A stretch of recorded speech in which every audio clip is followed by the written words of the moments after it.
Then, she looked away, and back towards the stable. Perhaps the horses were having the best of it right now. "May I say," Domhnall said, unexpectedly, stopping before Osrith, "how sorry I am for my maltreatment of you." He bowed his head, looking to the blackness of the granite path. "I am convinced the man who has come with his cousins in exile his land cannot be the same man who treated me soil," Osrith ventured, putting a hand out to him, resting it on his shoulder. Domhnall breathed out a quick sigh in reply, but otherwise said nothing, his eyes fixed on the darkness. "I do sincerely accept your words, Lord," Osrith replied, and Domhnall raised his head, his long black hair framing his face on each side. "And I thank you for that day you saved my life. I would have drowned, otherwise." Domhnall took her hand, lowering her arm, then put a hand of his to her uneven hair, touching the strands that had grown longer, into the nape of her neck over the last few months since he and Don Shada had hacked off her braid and burnt it, after Flan Sinner's high kingship accession at Dara. Osrith shivered, not from the memory, but from the scar formations, and the rushing wind, as if a living being had charged through her. Domhnall withdrew his hand from her neck quickly and instead, offered it out to her. "Shall we walk?" Towards the harbour they went, following the burn before it broadened into a delta and became the sea. The moon reflected its light off its surface, broken into lines periodically by the northern sea's waves. "Do you miss your family?" Osrith asked, when the boats that had brought them came into view. "I miss the children, I miss the boys, especially my little brother, Neil." He chuckled quietly to himself. "I never do think I have seen a child as grubby as he can get. What sort of child will he become, I wonder?" "A curious little one," Osrith replied. "A studious one. Wise. When I taught him, he was bright, always asking questions, and could write. I don't know the Gaelish letters, but Tira and Gormlith taught the boys. Maldub and Malduin would always wriggle and try to play, but not Neil. He would wait until he was told to get down." The moon caught Domhnall's smile, one of pride for his half-brother. "You defended them so well, Osrith. The Dates I who should be thanking you. You fought so well you knew exactly what to do to protect them." Domhnall's warm voice changed, suddenly. "Then, I saw you creep away. I believed you to be a spy, perhaps for the Ullaid. They so dearly want Outlands, as you saw at Tara." King Sign A tilde inverted exclamation mark L so bold as to challenge Flan Sinner. An image of the red-headed king, lord of them Mike, now High King of all Ireland, melted into view. "I am no spy, nothing more than a warrior." Domhnall's eyes narrowed. "A witch, then?" "As you told the Conakaba princes." "I was frightened of the sun disappearing too, and I knew they were. I just told them that to get them away from me." "Well," replied Domhnall, laughter in his voice. "It worked." "Just be careful with Domhnall. I saw how quickly you left when you saw Griog watching you." "Witches are burned in Alba." "And a woman in battle who killed their kin. They may have an excuse to." Domhnall broke off as Osrith turned away from him, and from the rocks that were haunting her, to the sea, out to the west. "It is why I am afraid of politics," Osrith said, quietly. "All men are equal, on the land, in a battle." "No politics then, just your sword and your wit, and the hope that your lord has done his job properly and positioned you well, has assessed the enemy's weaknesses, used his strengths to his advantage.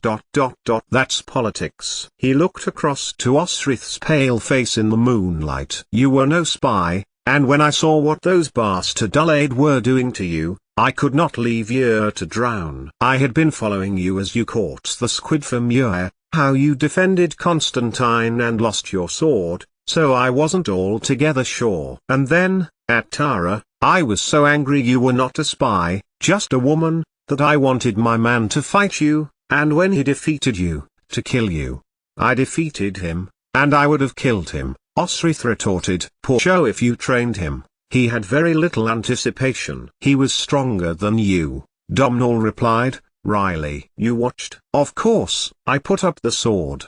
"Buey," Osrith replied, closing her hand instinctively around its rough handle, "forged to give the warrior grip another edge. so to speak, in a battle. Domhnall's sword. She had fought against it, once, using Constantine's blade. Men are usually stronger than me. I have to take care, be cunning. I didn't. That day, an impulse of silence passed between them. Apart from Muir, none of the men had made mention of her action to remove the child using heathen knowledge. Maybe they didn't know. Osrith was frequently surprised how little men knew about things so obvious. And you are no witch? If I were, I would wish to wake as a man tomorrow. It is God that wills me to fight. These last words came unexpectedly to Osrith's mouth, but once she had spoken them, she knew she spoke the truth. I cannot describe it more than that. My fear leaves me. It is no darkness that compels me. I am Osrith. I am a warrior. I fight for my lord, and I fight for God. And you fight well. That day, I could not very well leave the victor's sword on the beach now, so I plunged it into the nearest Ullade. Unfortunately, he lived, and he is, thanks to my stepfather, bedding my poor cousin, Gormlath. I could do no more but put you straight and take you back. Constantine was there, Osrith remembered, a vague and misty memory, like a heat haze over moorland in summer. He was scared, Domhnall replied, misunderstanding her. He did not pick up your sword and fight because he was afraid of doing so, because if he took a long time about it, you would drown, and if he didn't he couldn't get to you, anyway. He tried, Domhnall added. I didn't question Constantine's bravery, Osrith protested, pulling her arms to herself. Domhnall held out a hand. She took it and they continued down the rock-strewn beach towards the boats. Domhnall's hand was warm, Osrith noticed, though was glad no one else was around. They walked as equals, and when Osrith thought back to her earliest memories of Domhnall, it was never him attacking her at Tara, always of them talking, like equals, like friends.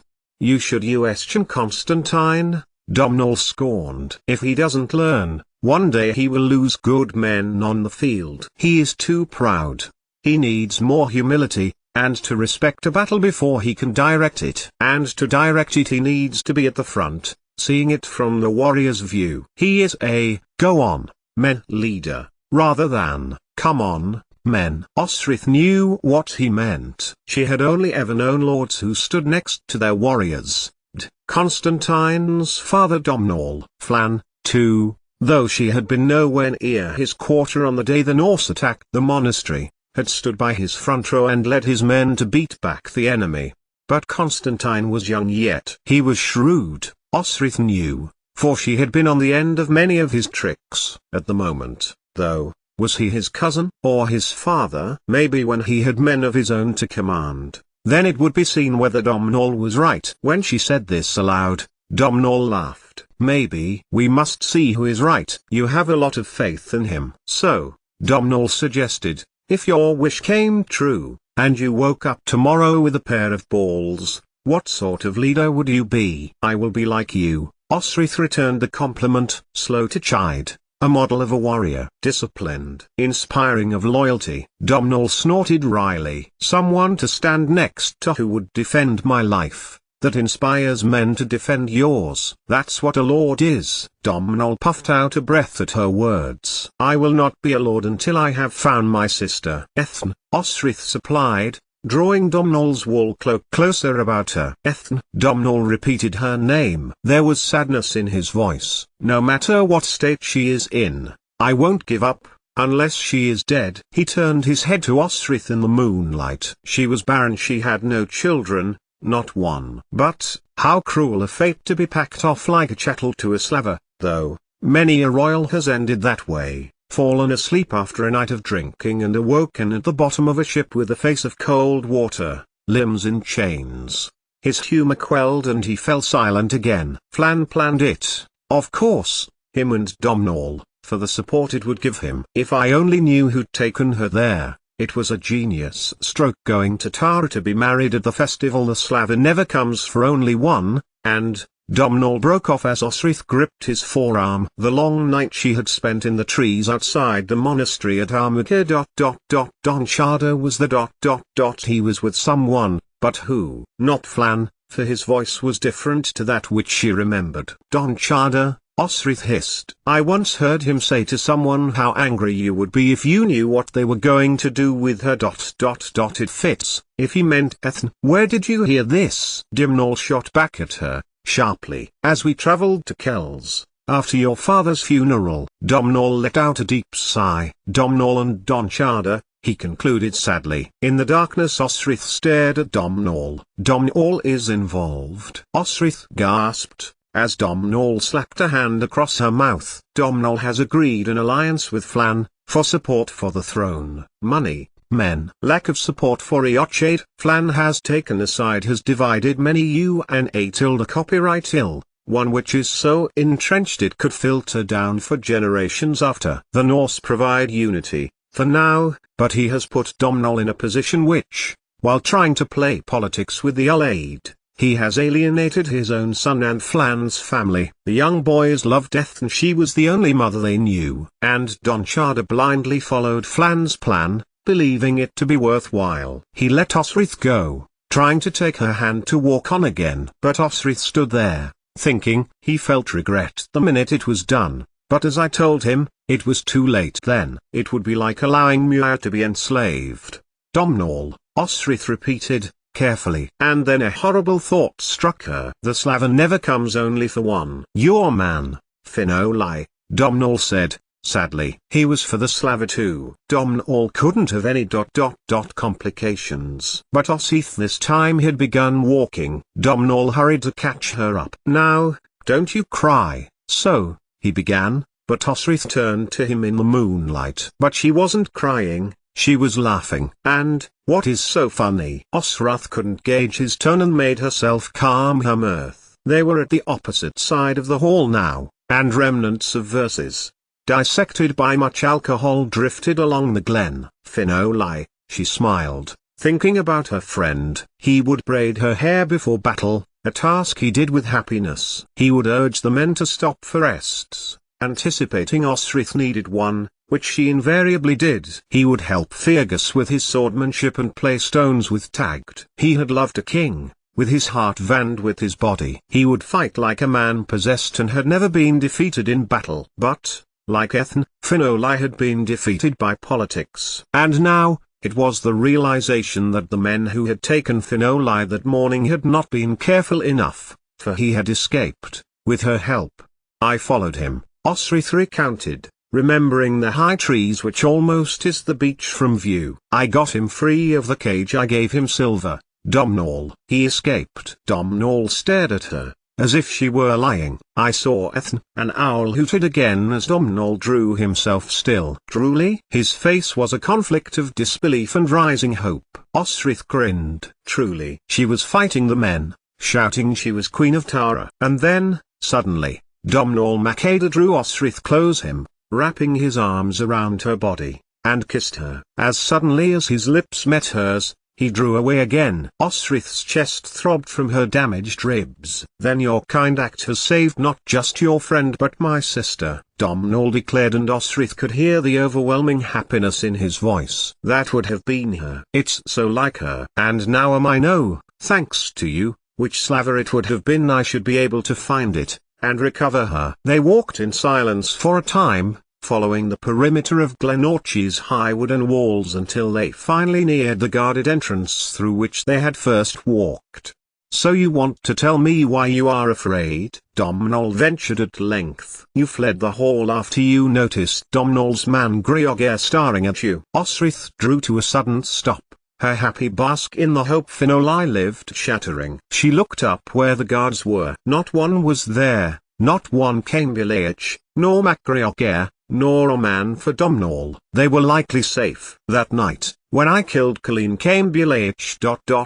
I heard Gaelish being spoken, but also Cymric. Are the Caimbileach Cymric? No, Domhnall replied. Not Pictish? Number. And Osrith trailed off. Did the Caimbileach call you afeard when you fought them? I did not. Osrith broke off. There was little use denying it, considering the confidences they had just shared. I have no fear to fight, she told him. I know your fearlessness, remember?" Osrith laughed. She remembered the day he had thrown rocks at the children in Osrith's care on their way to the monastery for lessons one morning. Constantine had lent her his sword and they had fought. Domnall was stronger, but Shev had held her ground until Finlaith had broken them apart and then had felt her up. He had been stronger but she had had ferocity. "I know you fear something, but not a fight." "God takes my fear every time," Osrith confirmed, as she bought time as she assembled her thoughts. And this was true. She had seen the monks at Comesill, at Ratlin, Iona, quiet, still, lone monks finding God in the rain and the ice and the boiling heat of summer, just like St. Cuthbert did on Farn. Isolation, rather than the collectivism of the Augustan Church. It's no wonder the Irish Church thrived where the heathen Britons lived. Patrick's natural link between their nature worship and God's teachings, and the heathen, when they saw mercantile benefits of Christianity, and that they weren't giving up many of their own beliefs, would, and did, convert. In fact, it was Betha who had told her that the Gaels were merely heathens seduced by the benefits of Christianity by trade, and that the Christian God was yet another one to add to the others, like a stone to a collection. "There's something not right," Osrith said, eventually. "Something isn't clear, it doesn't follow. I don't know what it is, and I don't want to." And the gate was unguarded. "What kind of lord did that?" "We'll be gone in the morning, to Dund," Domnall said. "I am looking forward to where my ancestors first became kings of the land. It's written, right there, in the rock." "I'll show you it." "Ogham?" Osrith asked. She had seen the lines, in groups of ones and twos, up to 5 at a time, the Gaelish language written, on the Pictish stones at Dunnottar. Constantine had been right, she couldn't read it. But it wasn't used as often as Latin letters of Gaelish written by the monasteries. Taggart had once told her it was a kind of permanence with the land. Blind nobles could run their fingers over the letter symbols decades, centuries later and know whose land it was, or who was buried there. "Come," Domnall urged, as the gateway that led to the "let us see what intruder this is." "Yes," agreed Osrith. Domnall supported her elbow, and guided her over a small stone bridge, treading the winding path to the unguarded inner postern gate, Osrith glad to be leaving the menacing, towering rocks behind her. The stables were much as Osrith had left them. Domnall pushed open the closed door, peering past the frame. Nothing had disturbed the horses, who were hamping quietly to themselves in their sleep. Osrith stepped beside him, and was greeted by a silent flutter of wings, and quiet footsteps. One by one, on a perch high above the horses. "Cormacag," Domnall confirmed her thinking. "An owl? Maybe hunting the mice. Maybe a snake hibernating?" she suggested. "A snake?" Nater. St. Patrick High-Melf took all of thighs from Irian, so I could not tell. Osrith followed him further in, climbing towards the door that opened to the loft upstairs, as she recalled the tale of the saint, a Briton from Cumbraland so concerned with the native heathen knowing God that he returned after slavery for that very purpose. Should have opened. But, it was nailed shut from the outside. Osrith felt her face drain of warmth as she contemplated what might have happened if she couldn't have got out of the door. She tried to tear the barrings away, but the pain in her shoulder and ribs caused her to stagger back. From her left, Domnall kicked at the wood, which had been firmly nailed into the frame. Could it have been Constantine? Osrith thought, as Domnall jumped up the ladder behind the door, kicking it off its hinges. He certainly hadn't grown out of childish tricks, even when Osrith thought he surely must now, being taller than she was, almost as tall as Domnall, with the same straight, black hair, and pale grey-blue eyes, pointed chin and flat cheeks that marked all of the Gaelish nobility. He still wished to niggle at her, and torment her when he was angry about something, and he certainly was angry about something today, considering his arguments with Domnall of late.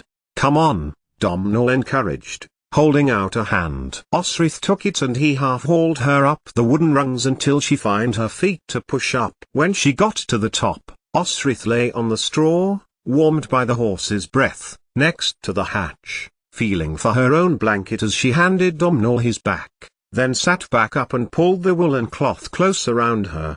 The straw shuffled and the boards creaked, and Osrith felt her heart race as Domhnall began to descend. "Stay, will you?" Osrith called. Suddenly, the creaking stopped. In the moonlight she saw Domhnall's dark hair move. "I would feel happier this night with you beside me." In the darkness, the Gaelish prince gave a quiet chuckle. "Their warrior feels afeared." "I am not afraid," Osrith shot back, then admitted, in response to Domhnall's unseen, doubt-filled face, "I am afraid a little." She heard the boards creep again and the straw rustle, and felt again the might of the wind down the glen. "But never tell anyone I told you, right?" "All right," he agreed. "It'll be much quieter here than the palace tonight, in any case." There was silence for a little while as they sat in the darkness. Then, Domhnall asked, as he shuffled closer to her, "Did you get in the fight this evening?" Osrith could feel the warmth of his breath near her face, and she lay down in the straw, feeling a little less anxious about the sounds on the path below them. "Yes," she replied, not mentioning that she had been the cause of it. "I hope you gave them more than ye got." "The Caimbilech have always been enemies of Grioghair's family." Domhnall shuffled again, and from the direction of his voice, Osrith deduced he must also be lying down. "But they are allies," Osrith returned. "Because they need to be. It's like I said about Flann AMD the UNA tilde copyright Hill Throne. The Allied work with him, as do the remnants of my family because of the Norse. The Grioghaires and the Caimbilech have rival land. But they all submit to Grioghair, and Grioghair is a loyal bondsman to Domhnall." His father, Constantine's father, were cousins to Grioghair's fathered uncle. Their grandfathers were brothers and cousins to Sainid Mac Alpin, Thrúd Find. S. Ryogl Mo Dream, is their motto. "Royal is my race," Osrith mused. Then, something clicked in her mind. "So, they wish to take the throne themselves?" "Grioghair, whose fortress this?" "I am sure Grioghair would not turn down the offer." "But they have little support outside their lands. Unlike Domhnall, he could not command Dunnottar, does not descend through the Pictorsime lines as Domhnall and Constantine do. They can barely put aside grudges with the Caimbilechs." "I see." Osrith yawned, warmth relaxing her. Now she was glad this headstrong Gaelish prince was now a comrade, and ally.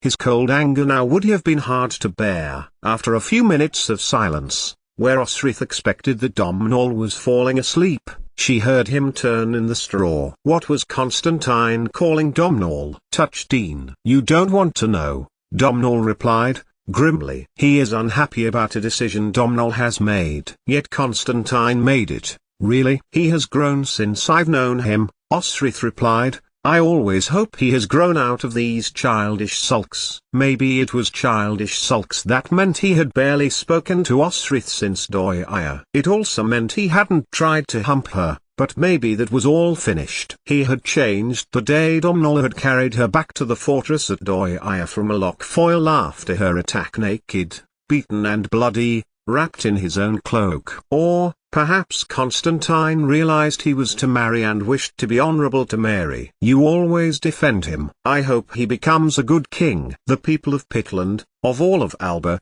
are good, honest people, who do not deserve to be slaughtered by the Norse. And when Domhnall's conscience begins to trouble him over Finolai, he will need Constantine.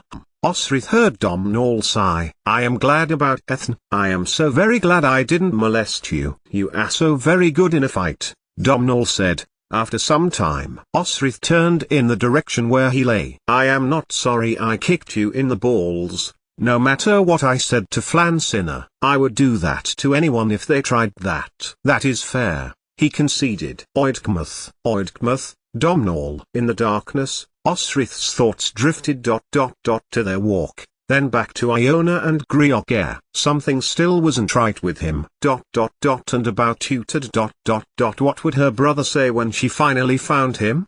How would she find him? Winchester seemed to be the place. Bicca was still from the manuscripts she had covertly spied at Iona, though 6 months dated. You should let it grow. Domhnall had said this. He had accepted her, clearly. And she always felt her confidence grow when he stepped onto the field of battle. She could trust him to fight with head and heart. That's all she wanted, from Domhnall. From all the men next to whom she fought and battled in a shield war, their warrior sense, their loyalty in battle, that friendship of knowing what one another had been through to survive. Osrith knew then, there was nothing better. What had Domhnall told her? You are a Gaelish warrior now. He had taken her oath. In the end, she felt up to the ragged, uneven strands. 4 months of it growing. It would be years until it was Gale length. Perhaps. But she liked being thought of as a boy. She was a warrior. She wanted to fight. I am an Angle, and Angles cut their hair close, Osrith reminded her sleepy self, and she was going to England. Osrith heard his rhythmical breathing as he slept. Domhnall, the Gaelish prince who just wanted his sister back, like she wanted her brother. She could so easily have moved her head to rest on his arm, or his chest. But instead, Osrith thought of the morning, and their departure, on horseback, to the place where Domhnall would be crowned king. 88,888,888. Domhnall was not in the straw near Osrith the next morning. Shafts early of light pushed warm fingers into the hail, oft, and showed emptiness where the prince had kept her company. There was a flattened section of straw where someone had Fergus and Stag's prone bodies, and Osrith wondered vaguely where they had spent the night. Domhnall would be at the hall, Osrith reasoned, so she crawled up onto her knees and found the loft ladder, climbing down it sleepily, her chest hurting at the exertion from her fight the day before, pulling Buée in her scabbard down after her. You're required at the hall, a voice said, in the semi-darkness of the stable. Domhnall needs to see you. It was Domhnall, standing near the door. Osrith could just see him in the weak light that was diffusing through the stable's shutters. Are we leaving? Osrith asked, hopefully, as Domhnall held the door of the stable open for her. Anything to get away from this fortress of the Griogers. Yes, we ride for Dund, close to where Griogr has another fortress. The morning light caught a huge grin on Domhnall's face. What? Osrith asked. You. All untidy with the straw. Osrith laughed lightly as he reached up to her head, pulling 1 or 2 coarse pieces of it from her hair. The Cambulecha to bring the horses. I'll wait for you, he added, smiling, leaning back against the door frame. Oh no, please don't. Osrith protested, her mind stumbling for the right words. Domhnall said nothing, but did not move, either. Thank you for last night, Osrith began again, for I much appreciated your company. She reached over and held his forearm. My worries are gone, and I thank you. But, I must find my own way to Domhnall,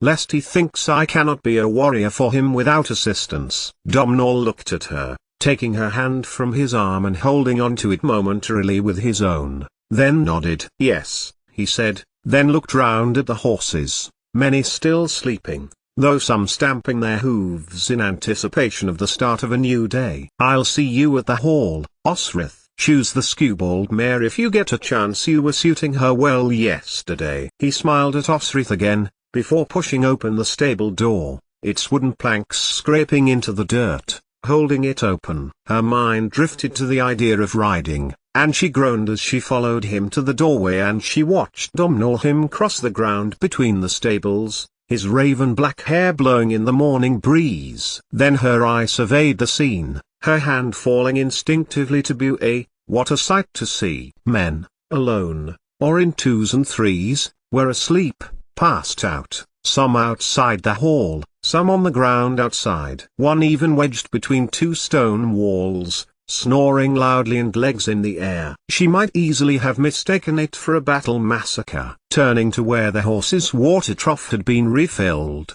Osrith thrust her head in the fresh water, pulling her hair back with her fingers before brushing down her clothes, an excited, nervous feeling in her stomach.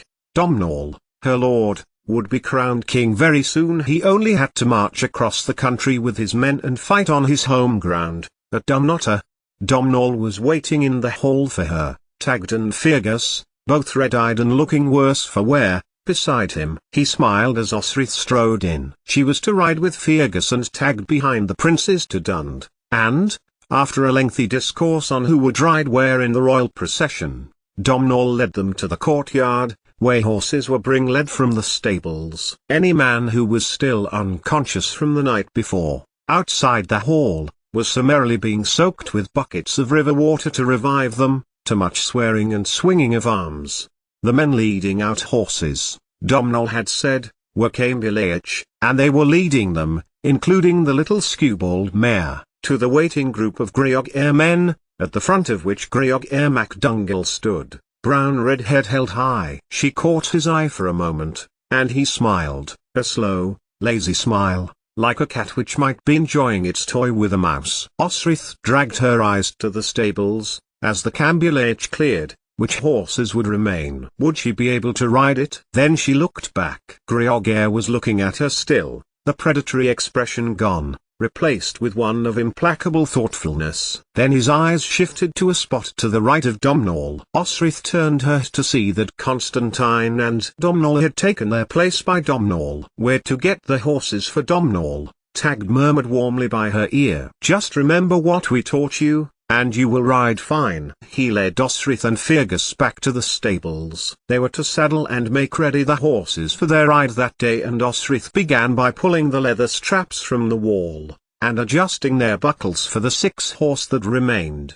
"Where did you get to last night?" Osrith asked Tagd as she passed the first bridle. "Fergus and I stayed to drink with the Greogers," Tagd replied, happily, "and stop them tearing the Cambilaich's throats out." He looked over the back of the large roan horse they were saddling. "And yourself?" "Left rather quickly, so you did." Osrith said nothing for a moment, stooping to catch the strap underneath the horse's stomach. It stamped its rear hooves impatiently. "You see," Tagd continued, "thought through me haze of sight that I did see Prince Domhnall leave these stables not so long ago." "Yes," agreed Osrith. Then added defensively as Fergus, face still drink-weary, began to chuckle, "Nothing happened, or nothing you're thinking, anyway."